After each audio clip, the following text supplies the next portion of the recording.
আলহামদুলিল্লাহি রব্বিল আলামিন ওয়াসসালাতু ওয়াসসালামু আলা সাইয়্যিদিল মুরসালিন আম্মা বা'দ ফাউযু বিল্লাহি মিনাশ শাইতানির রাজিম বিসমিল্লাহির রহমানির রহিম আসসালাতু ওয়াসসালামু আলাইকা ইয়া রাসূলুল্লাহ ওয়া আলা আলিকা ওয়া আসহাবিকা ইয়া হাবিবাল্লাহ আসসালাতু ওয়াসসালামু আলাইকা ইয়া নবিয়াল্লাহ ওয়া আলা আলিকা ওয়া আসহাবিকা ইয়া নূর আল্লাহ। মাদানী চ্যানেলের দর্শক শ্রোতা, আলহামদুলিল্লাহ আরেকটিবার উপস্থিত হয়েছি মাদানী চ্যানেল বাংলার ধারাবাহিক অনুষ্ঠান জ্ঞানের ভুবন, দিন ইসলামের যে জ্ঞান। আলহামদুলিল্লাহ ইলমে দিন শেখা আমাদের উপর ফরজে আইন বলতে পারেন আপনারা।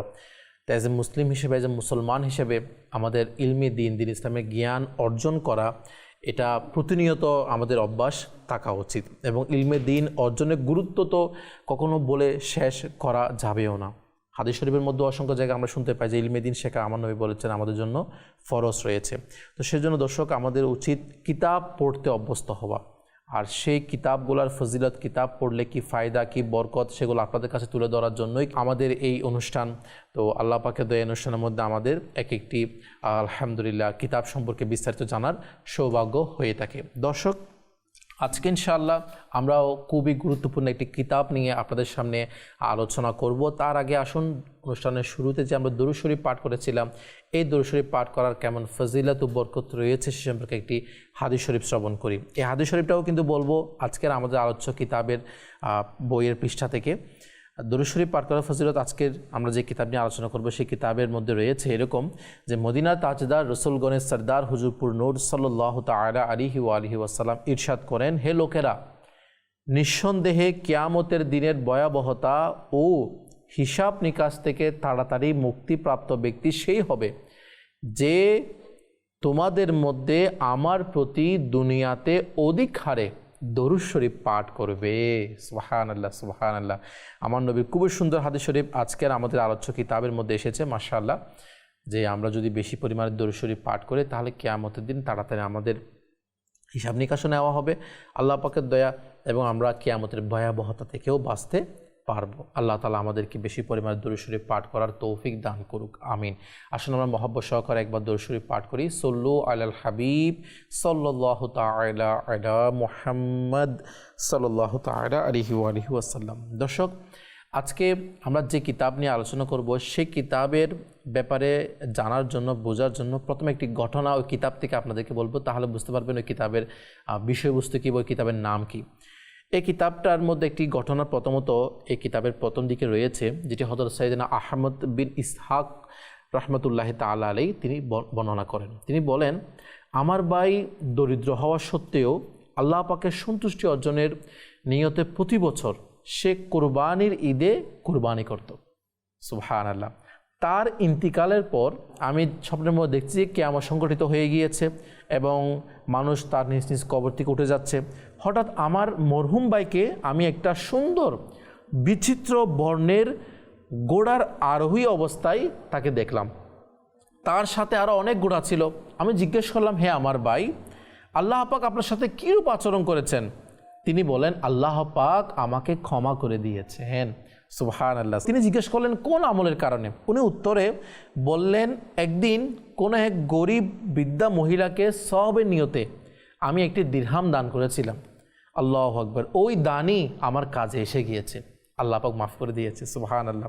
তিনি পুনরায় জিজ্ঞেস করলো, এই যে তুমি এগুলা কিভাবে পেলে? অর্থাৎ সে যে এক বিচিত্র ঘোড়ার উপর আরোহী করে সে যে যাচ্ছে, এই যে আরো সাথে আশেপাশে যে তোমার যে ঘোড়াগুলো রয়েছে এগুলো তুমি কিভাবে পেলে?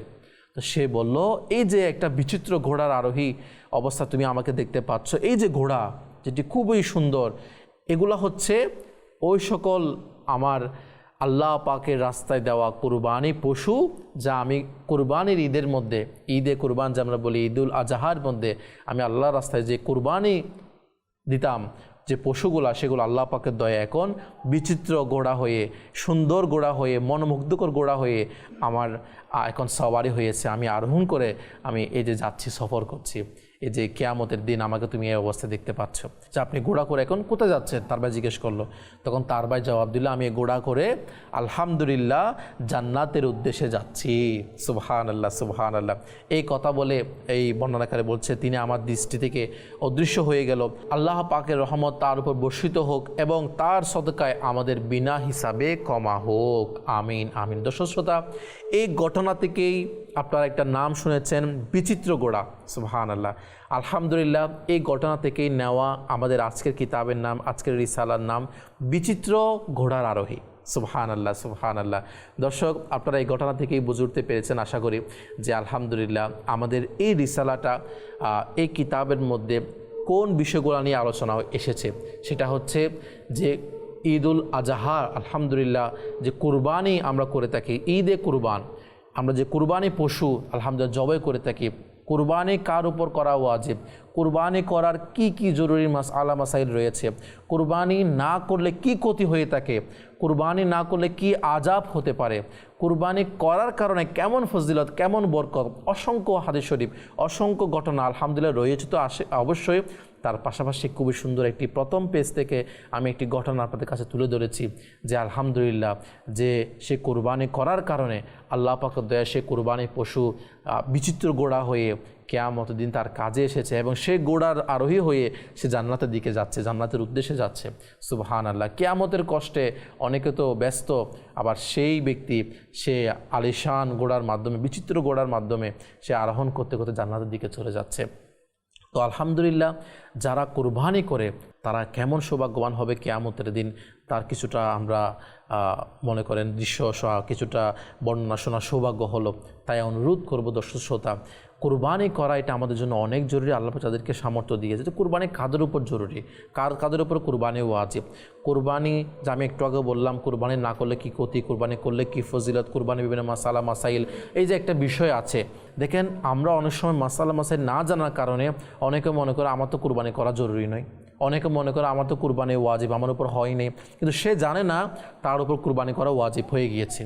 সে জানে না সে কুরবানির মাসালা তার জন্য কি রয়েছে। অনেক সময় কুরবানির মাসালা না জানার কারণে, কুরবানির যে বিষয়গুলো না জানার কারণে আমাদের কুরবানি সঠিকভাবে হয় না, আমরা গুনাহগার হয়ে যাই। আর অনেকে তো এমন, সে কুরবানিই করে না, তার উপর কুরবানি যে ওয়াজিব এটা থেকে যায় তার মাথার উপর। নাউজুবিল্লাহ, সে হয়তো জাহান্নামের হকদার হয়ে যাচ্ছে এই গুনাহের কারণে, আল্লাহ পাক যদি নারাজ হয়ে যায়। তো সেজন্য দর্শক শ্রোতা, এই কুরবানের মাসের আগে আমাদের মাসআলা মাসাইলগুলো জানা দরকার। এবং কুরবানি করার প্রস্তুতি কিন্তু একদিন আগে হয় না, এক সপ্তাহ আগে হয় না। আল্লাহ পাকের দয়া একটা নির্দিষ্ট সময় থেকে কিছুদিন আগে থেকে একটা প্রস্তুতি নিতে হয়, নিজের একটা মন মানসিকতা তৈরি করতে হয় যে না আমি এবছর কুরবানি দিব। তো সেজন্য একটু আগে থেকে আপনাদের কাছে আমাদের মাদানী চ্যানেল বাংলা অনুষ্ঠানের মাধ্যমে এই কিতাবকে নিয়ে জ্ঞানের বিভিন্ন অনুষ্ঠানের মাধ্যমে আপনাদের কাছে এই কিতাবের ব্যাপারে তুলে ধরা। আলহামদুলিল্লাহ মাত্র অল্প টাকা হাদিয়া দিয়ে আপনারা মাকতাবাতুল মদিনা থেকে এই রিসালাটা পেয়ে যাবেন। আপনারা ওয়েবসাইটের মধ্যে এই রিসালাটা পেয়ে যাবেন, বিচিত্র ঘোড়ার আরোহী। এই কিতাব, এই রিসালাটা পড়লে আলহামদুলিল্লাহ আপনারা অনেকগুলো মাসআলা মাসাইল, কুরবানি করার সময়, কুরবানি পশু জবে করার সময়, কীভাবে পশু জবে করলে আমাদের জন্য এটা ইসলামের বিধানে বলে নিয়মের মধ্যে রয়েছে, আর কীভাবে জবে করলে পশু কষ্ট পায়, বিভিন্ন বিষয় আলহামদুলিল্লাহ এই রিসালার মধ্যে আপনারা বিস্তারিত পাবেন। তো সেজন্য আমি অনুরোধ করব দর্শক শ্রোতা, আমরা সকলে যেন এই কুরবানের আলহামদুলিল্লাহ ঈদুল আজহা যে আমাদের সামনে আগমন করতে যাচ্ছে সে সম্পর্কিত যে রিসালা বিচিত্র ঘোড়ার আরোহী আমরা যেন নিজেও অধ্যয়ন করি। এবং অবশ্যই আর নেকি করতে কার মন চায় না, নেকির প্রতি আগ্রহ হওয়া এটা তো মুমিনের বৈশিষ্ট্য।